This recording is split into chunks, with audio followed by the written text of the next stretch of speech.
Good evening, farmers and friends of farmers. Thanks for joining us we're super excited that you've joined us to hear some incredible stories of love, life, and loss from the farm. How are we doing tonight? I wish we're supposed to sing. That would be more easier. Oh my God, this is as terrifying as it looks, but... All right, so let me set this up for you.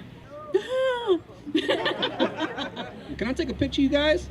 This is nerve-wracking. I gotta reserve this for posterity. Hold on, let me make sure the flash is on. I just saw Get Out. All right, make sure you guys don't sell me to the highest bidder later. I'm just kidding. But come on, we gotta joke about this stuff. It's very peculiar to be one of the only farmers of color here in Tompkins County. And if we can't joke about it, we can't talk about it, right? And then we got to play with the calves. She seemed to be the only farmer around that knew how wonderful they were.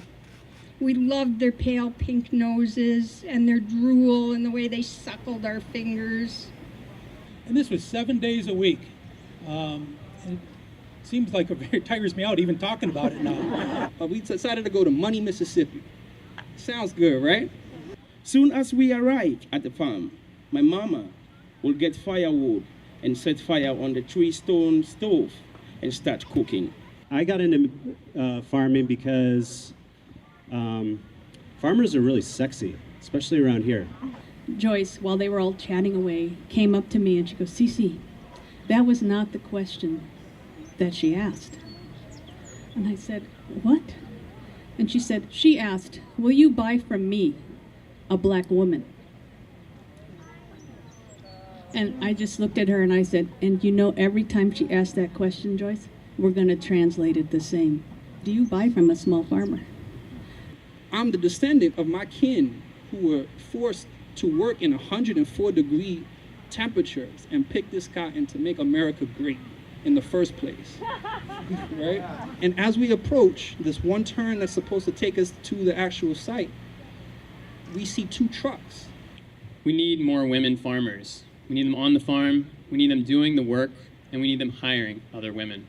Being in a car full of black people in Money, Mississippi, only 5 minutes away from when Emmett Till was lynched, to have 2 cross-armed men not providing us passage, things get real very fast, right?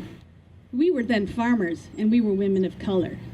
And we had our hatchet, we had our machete, we had our hoe, and our bucket, and our anger. At that moment, we were slashing through a whole field of internalized oppression.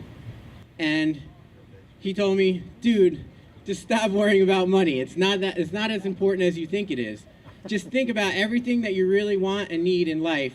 Put it out there to the universe, and you'll be surprised to see how the universe responds. So it was hard to take him serious at first because this was coming from the guy that was charging me rent.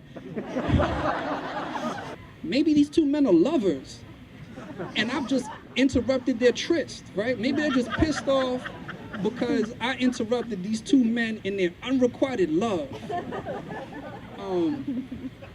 But none of that was the case. They were just racist. They didn't want to move.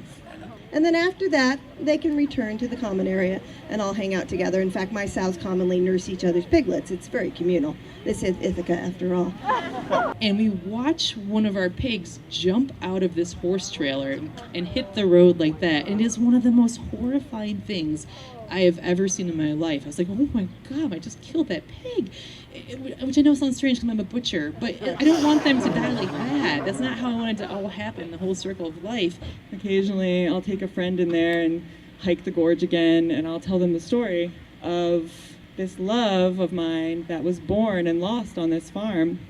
So we're sitting there and we're chugging along at 3 miles an hour, trying to maneuver our way to these 2 men, and they're just staring at us the entire time. We made it to Money, Mississippi, though. Thank you, guys. Have a good night. That's my story. Thank you. Love you guys.